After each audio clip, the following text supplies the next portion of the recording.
그래서 먼저 지금 그 청주분들이 많이 오셨는데 먼저 오늘 발표하신 분들 자유롭게 질문하는 시간을 한번 가져보겠습니다. 혹시 질문하실 것이 있는 분들 손 한번 주시기 바랍니다.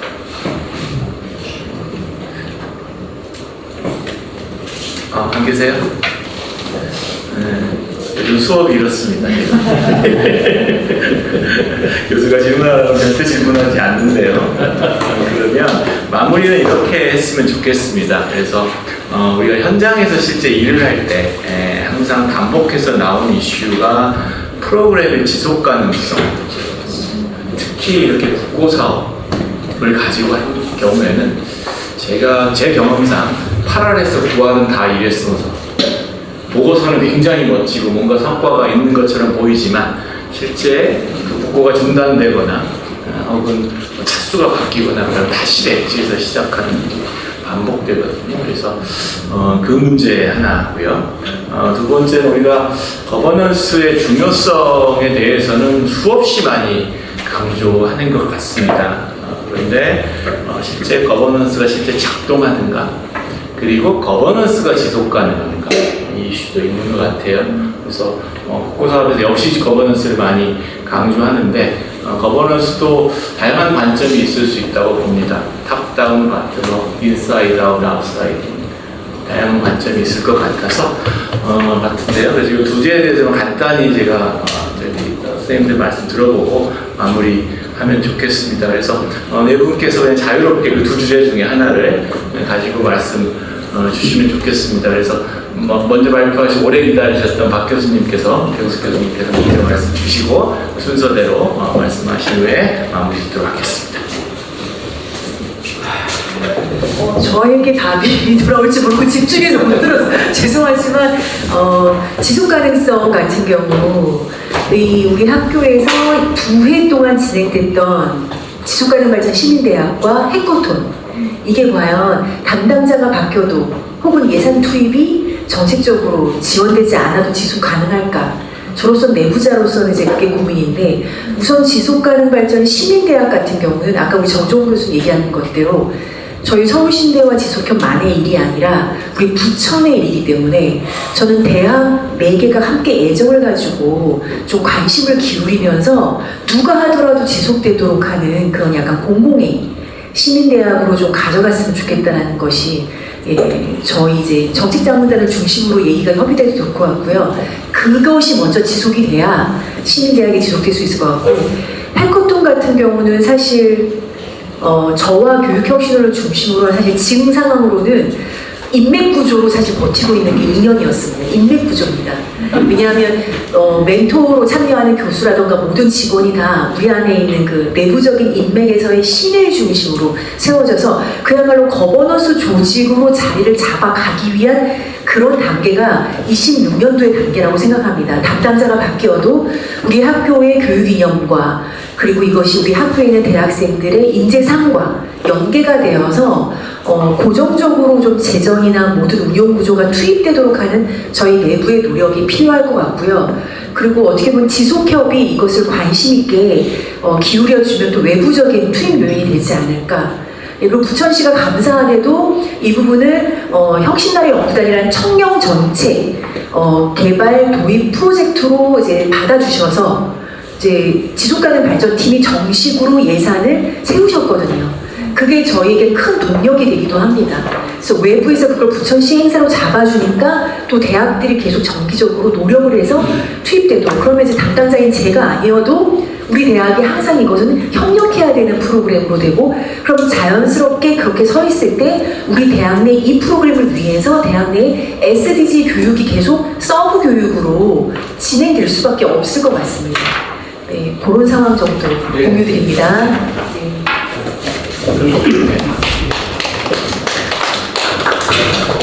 예, 그 세 분 교수님들 말씀 너무 감사히 들었고 그리고 많이 배웠습니다. 이 지속 가능성 관련해서는 가장 이제 우려되는 사항이 이제 우리 박 교수님 말씀하신 것처럼 인맥에 의해서 좌우되는 부분, 그리고 친분에 의해서 부탁하는 부분. 근데 이게 사실은 전혀 거버넌스 구조가 만들어지지 않고 시스템화되지 않고 제도화되지 않았다는 얘기거든요. 자, 뭐 제가 막 이렇게 이것저것 막 이렇게 했으면 좋겠다라고 희망사항을 얘기했지만 결국은 누군가는 자기 품을 들여야 되는데 그 인센티브 구조가 전혀 구축되어 있지 않습니다. 하면은 귀찮은 일, 내가 저것까지 해서나 저게 내가 논문이 되는 것도 아니고 돈을 버는 것도 아니고 우리 학과가 거기에 열정을 쏟았을 때 어떠한 우리 학과의 이익으로 돌아오는가 했을 때 그게 없거든요. 학생들을 위해서 희생하고 봉사해라 라는 것만으로는 작동할 수 없는 부분이 사실 있습니다. 그런 관점에서 이 라이즈 사업이라든지 국책 사업의 운영에 있어서 참여자에 대한 인센티브 구조를 이거는 과감하게 만들 필요가 있다 라는 생각이 드는데, 이거는 뭐 저희가 할 수 있는 일은 아니고 이제 우리 교수님들께서 혹시 그런 토론회에 참석하시면은 좀 정책적으로 이런 부분이 필요하다고 꼭 말씀을 해주셔야 될 것 같습니다. 그래야 대학의 구성원들이 좀 참여하는데 조금 더 적극적이지 않을까 그런 생각을 해봤습니다. 예. 네.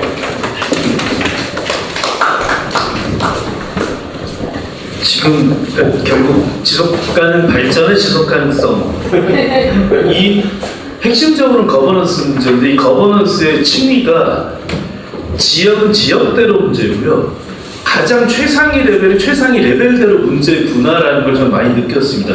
예를 들면 지속협이 올해도 이제 저희가 지방자치 선거가 있긴 한데 지방자치 선거 결과에 따라서 지속가능 발전 협의회가 있다가 없어지기도 하고, 없앨 때 이거 그냥 대놓고 없애지 않습니다. 절대로 예산은 안 주죠.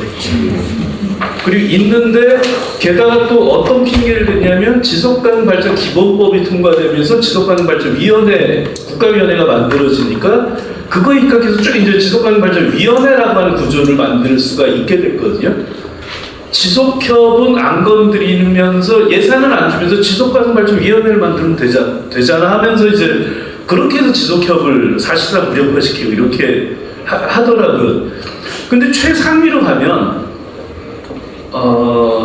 제가 이게 지속가능 발전이라고 하는 것이 저는 절대 특정 정파에 유리하고 불리하고 하는 문제는 전혀 아니라고 생각을 하는데, 현실의 정치권에서 그렇게 받아들이더라고요. 실제 저희 한양대가 소재하고 있는 서울의 경우는 지속협이 없거든요. 그래서 서울시 쪽을 몇 번 접촉을 했는데 그 반응에 대해서 너무너무 깜짝 놀란 적이 있었습니다. 지속가능 발전 그거는 전 박원순 시장 아젠다 아니야? 이런 반응을 들으면서 너무 깜짝 놀랐어요, 저는. 근데 이게 사실 윤석열 대통령이 취임한 직후에 국정백서를 냈을 때 또 지속가능 발전이라고 6글자가 없었습니다. 그게 들어가야 되는 자리에 ESG라고 썼더라고요. 그럼 그거라도 잘했으면 좋겠는데, 그러니까 문제는 이런 거라는 거죠. 이게 정치적 아젠다가 아닌데 왜 자꾸 이 정치적에서 이거 진영 논리로 이런 걸 자꾸 바라보지? 그러니까 이게 극복이 되어야지만 아까 말씀하셨던 거버넌스 문제라든가 이런 것이 위에서부터 아래까지 쭉 좀 해결이 될 수 있지 않을까 싶고요. 저는 대학도 마찬가지 똑같다고 생각합니다. 그러니까 그 보여주기식 거버넌스 구조는 있을지 모르나 실제 운영하고 있는 거버넌스 구조를 좀 만들었으면 하는데, 대학은 교육부에서 인센티브를 좀 무조건 하죠. 근데 교육부로 움직이는 것도 결국은 정치가 되니까 근본적으로 정치의 문제일지 모르겠습니다만, 저는 정치에서의 진영을 뛰어넘어서 사회 발전을 위한 사회적 합의, 정치적 합의, 여야 뭐 진영을 넘는, 하여튼 이런 게 좀 필요하지 않을까라고 생각을 하는데, 더 큰 문제는 여전히 지속가능 발전이 뭔지를 잘 모르는다는 게 제일 문제였습니다. 이번에 국정위원회에서도 처음에는 지속가능 발전이 완전히 빠질 뻔했다가 어떻게 우여곡절 끝에 겨우겨우 해서 이제 15번으로 들어가는데, 누가 쓴 게 아니라 베껴온 겁니다. 그 내용 보시면. 그러니까 제일 더 큰 문제는 여전히 한국 사회에서는 여론 주도층 내지는 이 정치권이 됐든 사회 지도층에서 지속가능 발전이 뭔지를 잘 모르는 게 제일 문제구나라는 건 너무 많이 느꼈고요. 어쨌든 이런 그 정파나 진영을 뛰어넘는 사회적 합의라고 하는 걸 어떻게든 시도를 해서 이게 있어야 튼튼한 거버넌스가 좀 가능해질 수 있겠구나, 이런 생각을 좀 많이 들었습니다. 네.